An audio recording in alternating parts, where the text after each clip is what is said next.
different plants, different voices, and different ways of having conversations.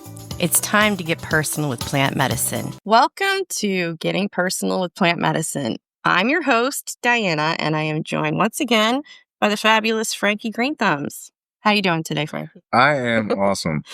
So recently you had an event, which was amazing. And at that event, I got a clone, which I'm like super excited about, but I'm also super concerned. So we're going to talk about this today. So you told me just to give it a little bit of water every day. I've been doing that. I'm a little bit concerned that I'm giving it too much water, but I give it fish water with like fish fertilizer in it. Okay.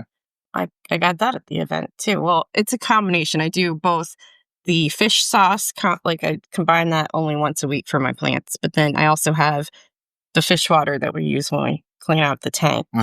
So I've been using that. So let's start with that part of it. What do you think about that? Should it just be like regular distilled water or does it matter? So the best, easy, quick solution water I can give anybody, you know the Deer Park water? Yeah. That is what's called reverse osmosis water. Right. Or I'm sorry, no, not Deer Park, Royal Farms. I was going to say, Deer Park, really? Royal Farms brand water is reverse osmosis. Really? I did not know that. It's actually the best water you can use for plants. They have water systems. Is essentially what commercial grows use is reverse osmosis water systems. They're very expensive, but there's a reason for it because they're worth it. It's some of the cleanest, healthiest water you can have for plants. It is. It's great water. I didn't think about that. And so what's happening with the watering now is you've kind of fallen into the trap that every new grower falls into. Even when I train people, is we all have an urge to say, how can I make this grow better and faster before we've ever grown anything or see it not grow better or faster? So we want to add nutrients and blast it with this. And I saw this online and let's add fish water. And I found some. I feel personally attacked No. Like I said, it's everybody. No, I know. When I was new, I was going to garden stores and just loading up on nutrients. I didn't even know what they did, but it said there's an NPK reading. I'm not sure if you're familiar with that term. NPK? Yep. So it's nitrogen, phosphorus, potassium. It's 3 numbers on pretty much any bag of nutrients. Okay. Those are the 3 macro nutrients that most plants, especially cannabis, needs to be able to grow. And then there's a bunch of micronutrients like calcium, magnesium, zinc, all these other things. So that's separate from the soil. That's what the soil contains. That's what the soil contains. Yep. So you're looking at the bag of soil for this. Correct. Okay. Or nutrients or add-ons or fertilizers. Okay. So what we do is we go and say, all right, my plant needs nitrogen during the vegetative stage, during the young stage, right? So we add a bunch of fish poop. Okay. And then we had a whole bunch of nitrogen, and then our leaves turn brown, yellow, and we're like, oh no, what's happening? I need to add more nitrogen. There's not enough nutrients. We've been burning the plant from the beginning. Ooh. But that's okay, because it's an easy fix. Okay. The good thing with natural grows and living soil is you can fix most things with just water. Okay. Okay? So just regular watering. You said you watered it this morning, so it's not too heavy, not too light. Okay. The easiest way to kind of learn watering is that field test. You know what I mean? If it feels light and dry, need some water. You're going to notice as the plant grows, it drinks a little quicker. The difference between this plant and this plant is you can water this the same amount you water this probably 3 or 4 times a day. But this, you would do it once a day. Okay. Once every 2 days. Okay. All right. So this is only like a week since you gave it to me, right? So let's talk about the lighting. All right.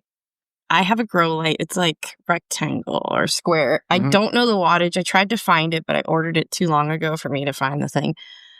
And I used that with a combination of it being right in the window. But I also have like additional grow lights that I can like attach to things that are like red and blue. And those are supposed to help during the vegetative state. Should I add those? So unless you're going to use the lights for the whole grow, if you're using light as supplemental lighting, because we're going to put this outside or we have it by a window, I wouldn't concern yourself too much as far as how much lighting we're getting. Okay. Obviously, it's important they have direct light, but I would focus more on how long they're getting light. Okay, that was going to be my next question. Yep. Like, how long? 'Cause right now, I think I'm doing like 8 hours. Yep. So that's why it looks like this. Too much light. Nope, way too little. Oh, no. So, Okay. all right. So, weed is a photoperiod plant. Okay. And what that means is the plant's going to grow, and its life cycle is based on how much light it gets. Okay. Okay. There's auto-flowering plants, which is a whole different category. And then there's photoperiod. I'm now learning about, I really now think I understand the difference between auto-flowering and non. What's the non-auto? What do you call the non-auto flowering ones? Photoperiod. Photoperiod. Okay. Yeah. So because it's a photoperiod plant, what happens is if it gets 14 or more hours of light, you'll be in a vegetative growth stage. Indoors, you typically want to stay closer to 16 to 18. Oh, okay. 16 to 18. Now, outside, you want to get it outside with more than 14 and a half hours from first light to last light. Not sunrise to sunset, but first light to last light. So what that means is sunrise might be at 6:45 in the morning, but it's light at 6:15. Right? You could walk outside, you could see it's not dark.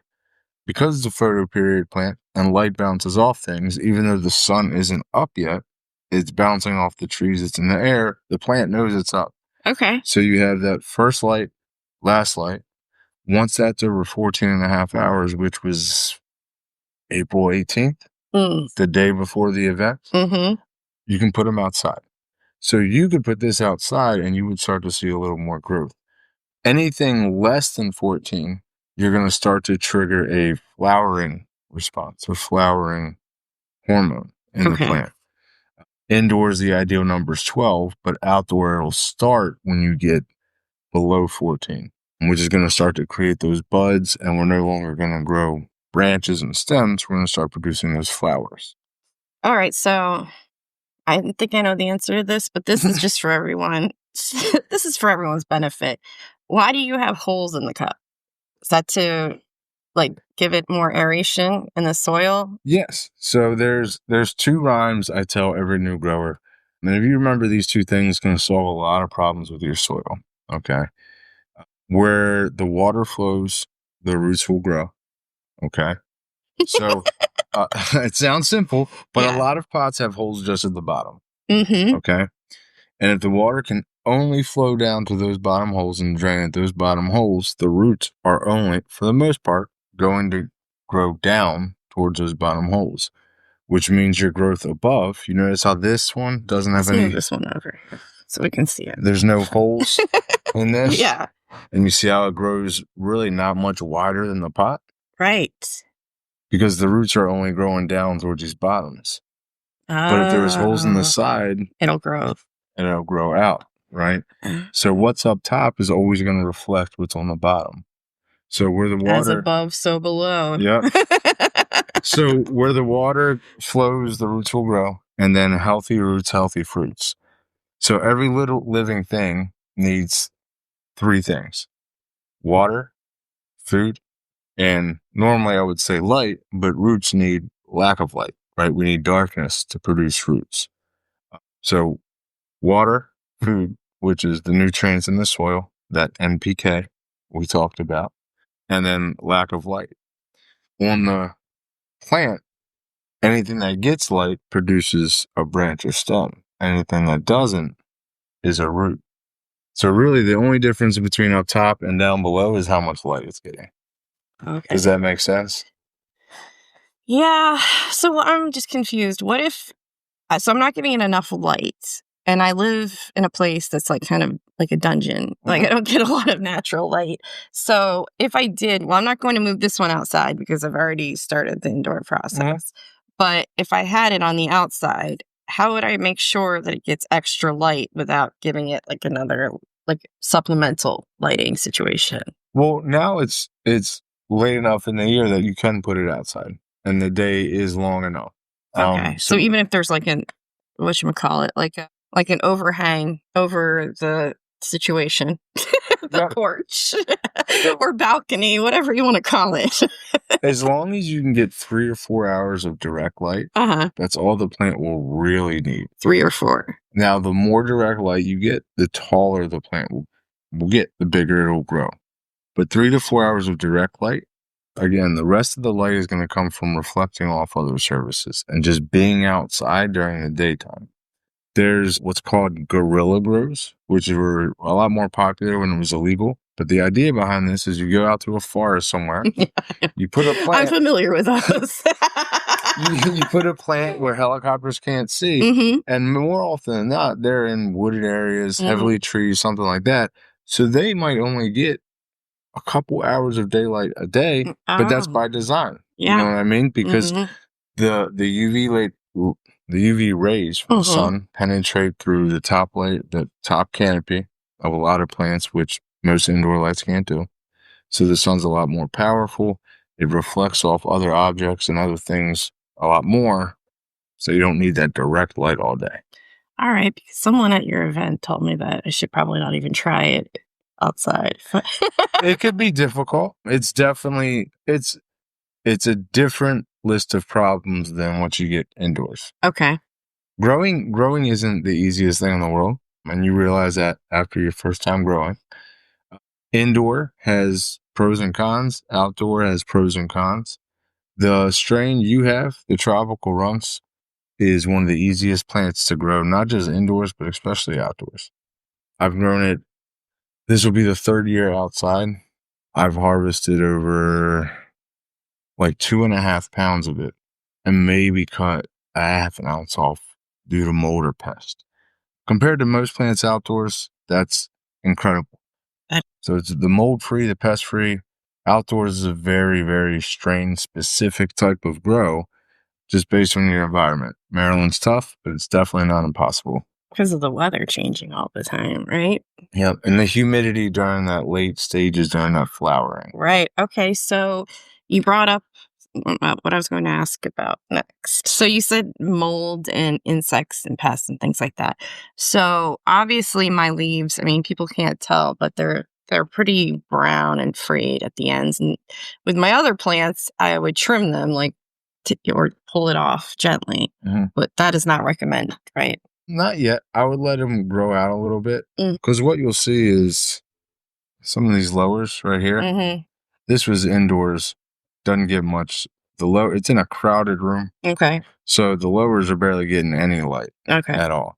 These will eventually be these little ones. Okay. So it'll grow up past that and pluck them off a little later. All right. So let's talk about getting it to that point. Now, when you gave this to me, you said in 3 weeks to repot it. So what should I take into consideration before I repot? So I always look at the roots and I look at just the overall health of the plant. Easiest way to tell if your plant's hungry, needs more nutrients, or should be repotted is to look at those lower leaves. If you start seeing any yellowing, any discoloring on the lower leaves, it's usually a sign that it's ready for more food, more soil. So whether you're adding more on top and amending your soil or transplanting it into a bigger pot, that's one of the easiest ways to tell. Another way you should put topsoil, not to cut you off, but to put topsoil on it before moving it into a bigger container. One or the other. Okay. Some people, you know what I mean? If we're in our final pot Mm-hmm. and it's, I don't want to transplant this again. I don't have something bigger to transplant it into. Adding amendments or top layering the soil is always a good option. Otherwise, if you have something bigger to transplant into, you'll see the most explosive growth when you transplant those first couple weeks because it's all healthy, new soil, unused. It's all fresh to the plant. So you see a lot of growth that first 14 days while it's adjusting. What happens after that? So you're saying this is what it should look like. That's what this should look like in how many weeks? About 3 weeks in. This clone was taken about 3 weeks ago or so. But you also notice it's in a little bit more soil, right? I'm nervous. I don't know if mine's gonna get. I'm not trying to be negative, but I just don't have the best luck when it comes to growing things. So I'm just like, I hope I get to that point. Like, what can I do to make sure that I get to that point? Well, first thing I think would help the most would be going from 8 to 16 hours of light, or Okay. 18 if you can. So I should really have it like in a closet, not next to my window, if I ever want to get sleep. Yeah, that's going to be your best bet. And that's why a lot of people who grow indoors end up with a tent, because it contains the environment. It's not just about preventing bugs or people seeing it. It's also, not everyone wants to sleep with a LED light blasting in their room. You know what I mean? So I mean, that helps. It also helps with light leaks during flowering and stuff like that. This is a very difficult plant to grow in a windowsill. A lot of people try it. A lot of people, a lot, do not have the results that they were hoping for. Yeah, I know. I was like, well, let's see. I figured with the grow light, it was like enough. I'm like, yeah. And then when I saw that it was browning, I was like, oh, did I give it too much light? Because that's usually the case with like every other plant that I have in my room. It's either I overwatered it or gave it too much light. So I bought the light a long time ago to kind of boost, for some, and it worked pretty well. But I'm like, I don't know if I should be. So I guess I do need to put it in the closet with the tent and then different kind of lights. So the lights you have could work. I don't know how I'm going to put it in the closet. Like, I don't know where I would plug it in. I guess I could figure it out. But anyway, sorry. Go ahead. Tell me what the typical setup is once again, because I know you mentioned it on a previous episode. But for those who don't know, you sell all of these products and you help people set it up and everything like that. So, what would someone need to start off with this clone? So, simplest setup. I mean, if we go back to, what does every living thing need, right? We need food, light, so light, soil, and air, right? If you have those three things, you can grow the plant. Saying that a tent, like we just talked about, would make a big deal in containing that light and making sure you can have enough light throughout the day. So a tent and light, I mean, that's growing 101. If you have those two things, it's not going to be the perfect conditions. It's not going to be commercial conditions or anything like that. And you're always going to have people that are going to argue, no, you need this. Yes, that would be a great addition. But if you're just starting out and want to start cheap, get a good light, you can go cheaper on a tent and get some decent soil, and you will be able to produce a very good product. And it's as simple as that. You know what I mean? So why do we need the tent then? Well, the tent is, again, it's going to contain the light. Does that help with humidity? Temperature control in any way? So that is as annoying of a question this is. Yes, it can once you get it down. But also, everyone's house is different, right? As the seasons change, as the night gets cold and you turn your AC off and the day is hot, so you have it on, your house gets drier and more humid and hotter and cooler. And as these things change, again, kind of going back to the tent, the cheaper the tent, it can be a little more difficult to have that adjust while you're not home or while you're at work or whatever.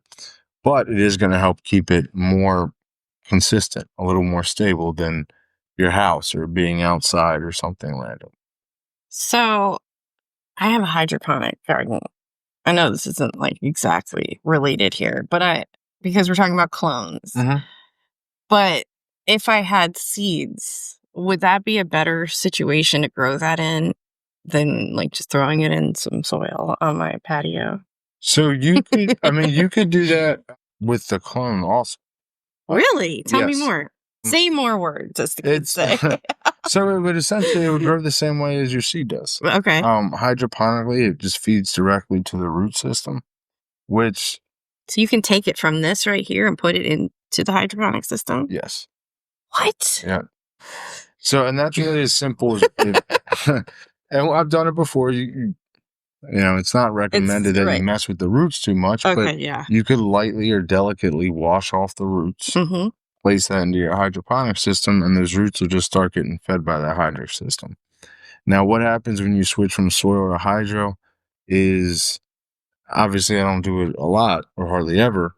I've done it a handful of times, and it's about 60-40, 60 success and 40% it just kind of craps out from nutrient shock or just the complete change in environment overnight, because you can't slowly introduce that. Right. Right. But you can slowly do it opposite. Like you can take it from hydro to soil a little slower sometimes if you rinse off the roots. Yeah.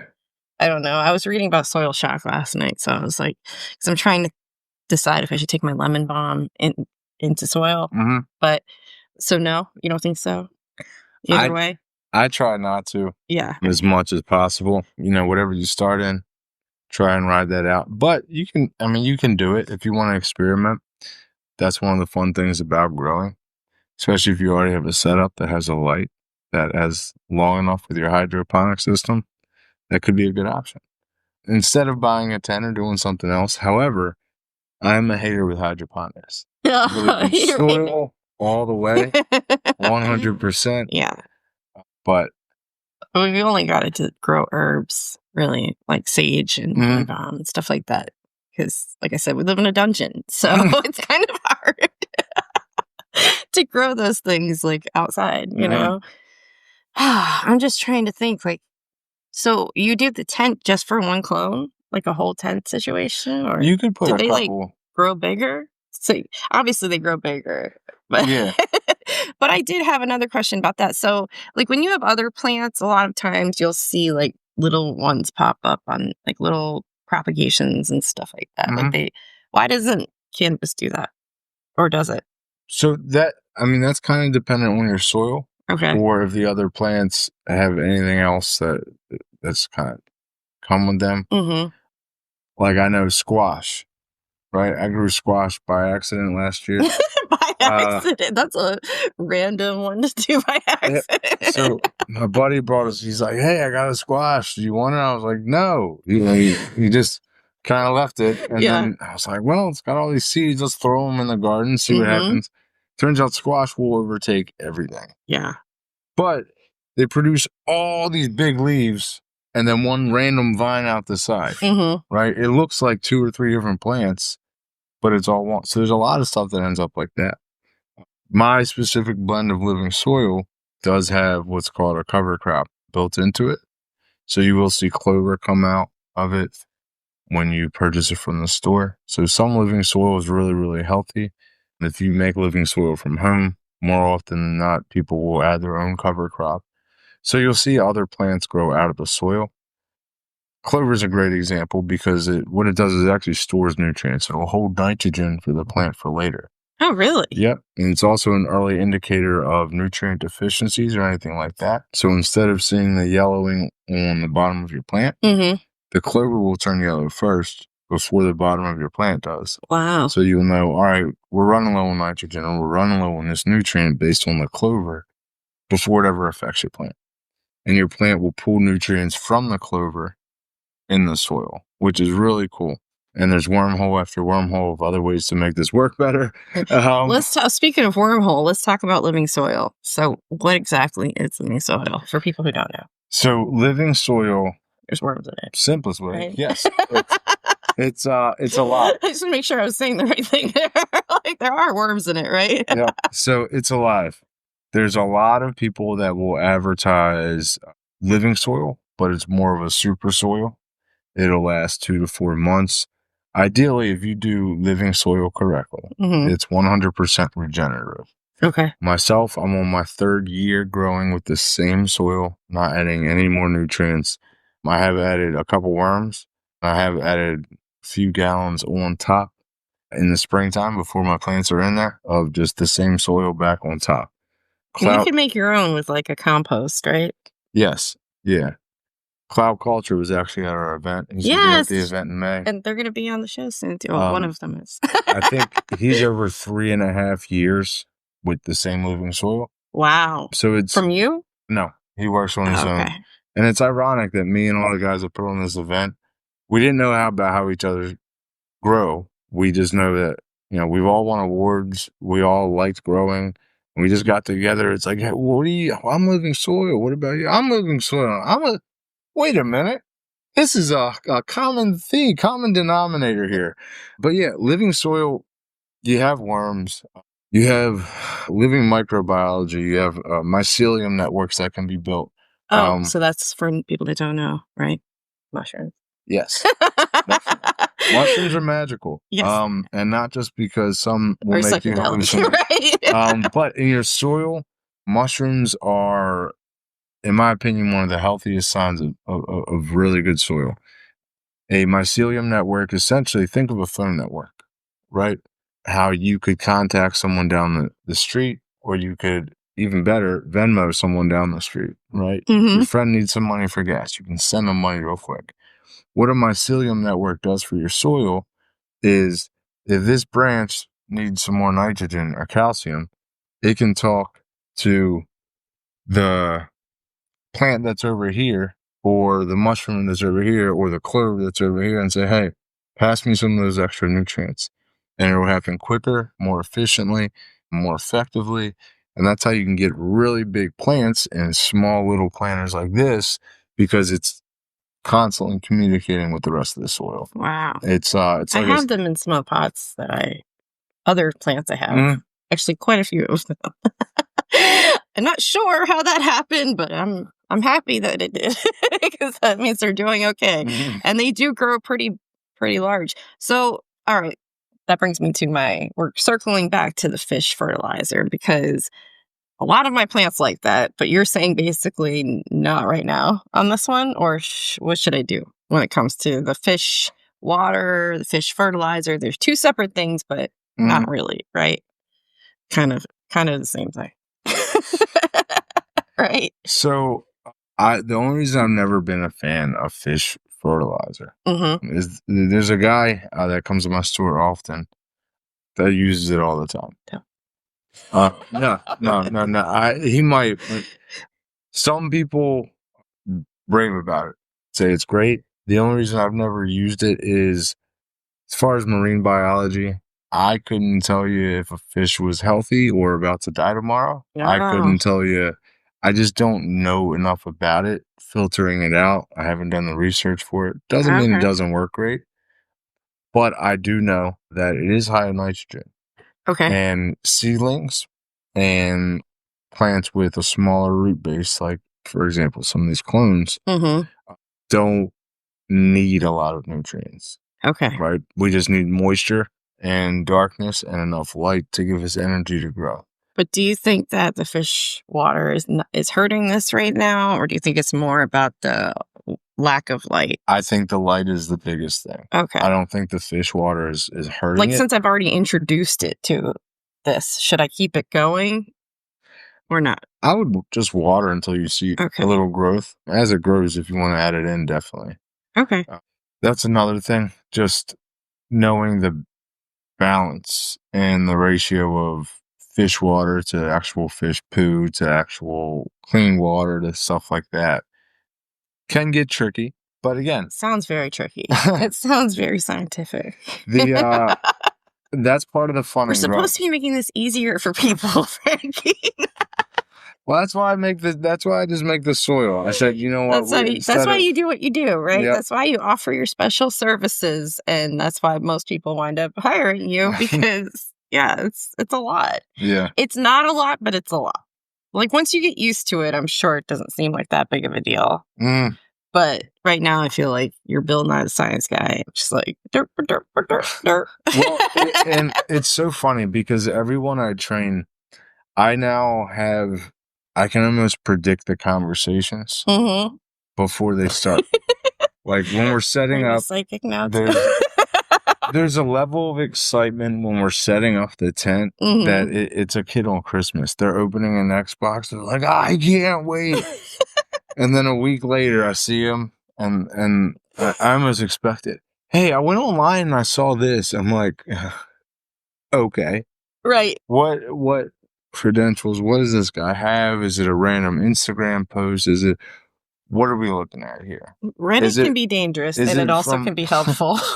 Is the post from 2008? Right. You know what I mean? Like, there's so many factors. I'm like, hey, we're a weekend. I didn't tell you we were gonna have weed ready today. Let's take a deep breath, slow down a little bit, and trust the process. Because the reality is there's 1,000 ways to grow. There's more difficult ways. There's easier ways. There's ways that when you're new, don't know what affects you a month from now. You know what I mean? And that's one of the things, not to toot my own horn, but, there's people that Kogus and cloud culture, I can almost guarantee have run into more issues and problems than I ever have because they've been growing almost twice as long as me. And that's not saying I'm good. That's them saying experience matters. You know what I mean? Because there's some But things. you are good. No, I think I'm decent.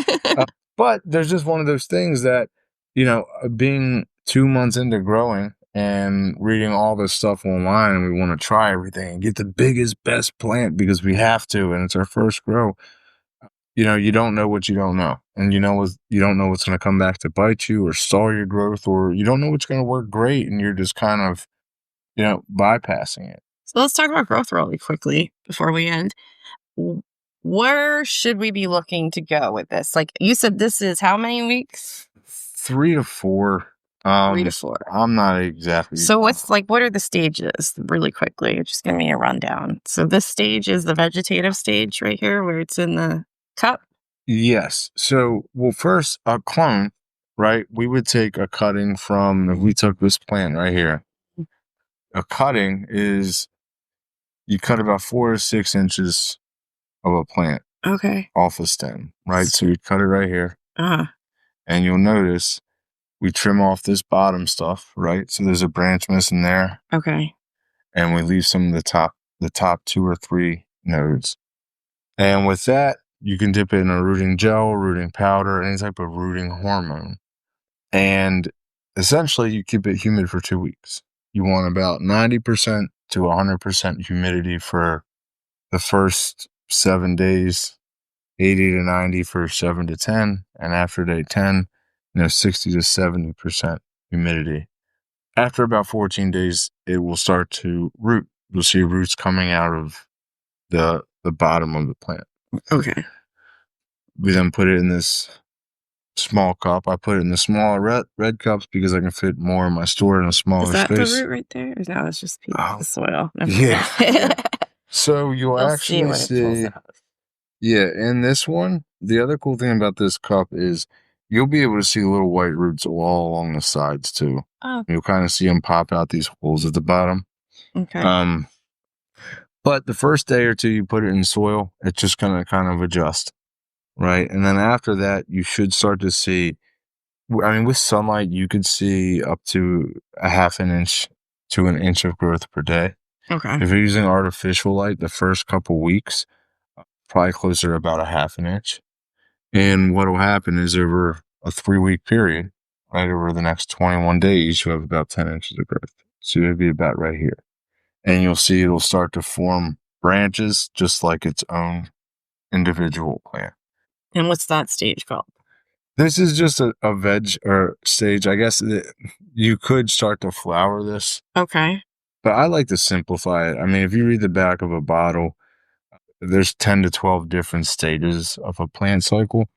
But realistically, I mean, we're vegging and we have longer daylight, or we're flowering and have less. So what's wrong with flowering it earlier? Like, is there a preferred time, and what does that exactly mean? So the longer you veg your plant, the more flower you can get at the end.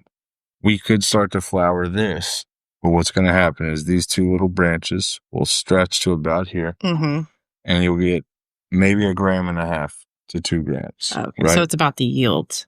Correct. Now, if we grew this out to this size, right, and if we flowered this, all of these are going to stretch. And on this plant, we'd probably get closer to, if we started flowering it today, 2 to 3 ounces compared to 2 or 3 grams. And the difference is waiting 4 weeks. You know what I mean? And that's one of the things I train, that, yes, you can go online and you can find people that have a 3-month grow, right? They take a clone, they veg it for a month, and then flower it. You'll find people that do a 4-month grow. I tell every new grower, your first one's going to be 5 months, right? There's nothing more disappointing than growing especially your first grow, and not getting enough to pay for your first grow. I'm like, hey, we're going to veg this first one a little longer. We're going to maximize your space.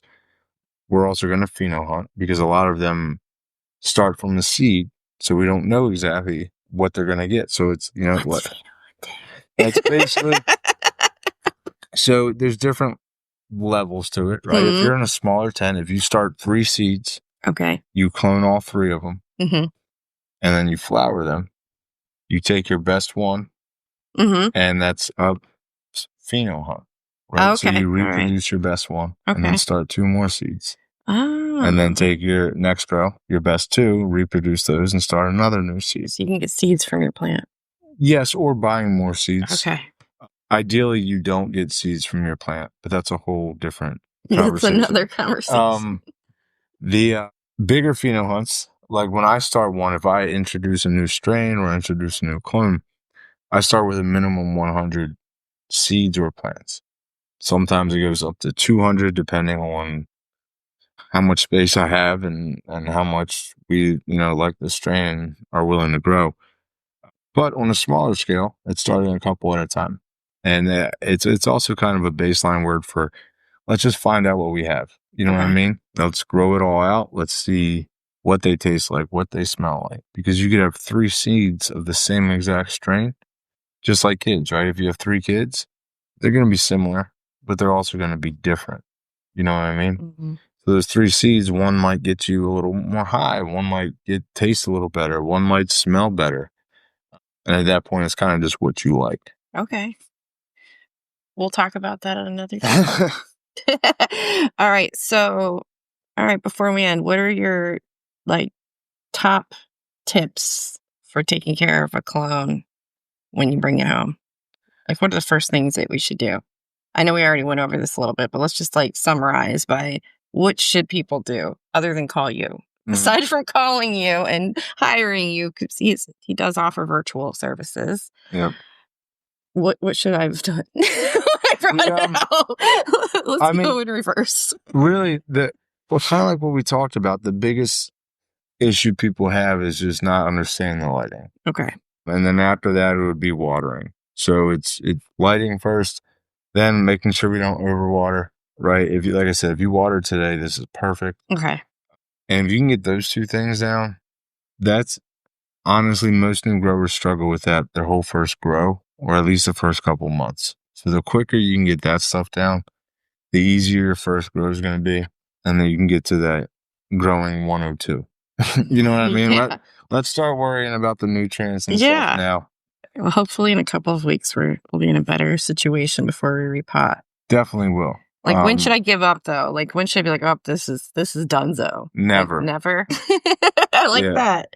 So, luckily also with my store too, if you get a clone that just doesn't work out, I'll replace it for free. I'm like, oh, good business practices. We don't see those often anymore. Well, I tell people all the time, my store is for new growers, and the goal is to help you grow. You know what I mean? Yeah, I need money to be able to run a business and keep the doors open, but I want you to grow, right? Because when you have success, I don't need all your money, but hopefully you tell your friends and I'll take their money. So, and that's what it's about. And being a part of the community and growing the community is always a big deal. And once you go, like you said, once you go to one of these events, you're like, wow, this is so much different than what I expected. Yeah, it was truly a different experience. I much prefer those to a lot of the industry events that I've been to in the past. That's for sure. Well, and I don't want to say cult, but it's completely 2 different worlds. It shouldn't be really, but that's where we're at now, where it's the community and the industry. Yeah, and once you get tied in and start meeting people and just going to these local breeders and you realize it's like, man, this is not I'm not isolated in my basement growing a plant anymore. This is a big community. And it was pretty surreal because we were by the train tracks that I used to go over quite often in high school to smoke in the car. And I was thinking to think that would have been a reality back then. It wouldn't have even been a thought in my head. You know what I mean? We would have lost our damn minds if we drove past that in high school. Yeah. Yeah. So it was pretty revolutionary just for that, like it was, it was pretty surreal and awesome. So I'm very thankful that you did that. So before we end, let's talk about your next event. Yes. Always doing something. So May 18th, myself and 3 other award-winning growers started a group called the Organic Home Growers Association. We had our first event back in January. I think we talked about that on one of your episodes. Our second event is May 18th at Fingerboard Farms. It is a private event, growers only event. It's the only one of its kind. We're the only people that put on these events. And if you had fun at the one in April, this one is going to rock your socks. There's going to be over 20 vendors, closer to 25. 20 or so have flower concentrates, but the one rule we have for these events is because it's a growers event, you got to bring something for the growers. So not only will they have their unique exotic flowers, some of the most unique and best weed in Maryland or the DMV, but they'll also have clones of those cuttings, clones of those strains. They'll have seeds of their genetics and strains. As of now, I think we're going to have over 175 different strains as far as seeds at the event. And we're likely to have, I think, over 35 different clones, possibly up above 50. You're not going to find this anywhere else in the country. So if you are a grower, tickets are only $10. There is a limited amount. There's going to be a DJ. There's going to be a food truck. There's going to be joint rolling contest, raffles, bonfire, infused grilled cheese, Italian ice, all kinds of awesome stuff. What? Definitely get your tickets as soon as you can. All right. Well, I'm excited. I mean, I hope I'll be there. Well, thank you again for joining me today, and please come back anytime. Absolutely, absolutely. It's always fun, and I appreciate you having me. Oh, thank you. Your Highness Media. Subscribe to our podcast. Would you subscribe to Your Highness Media? This podcast has been a product of Your Highness Media. Each episode is written, produced, and edited by Your Highness Media. Thank you for listening.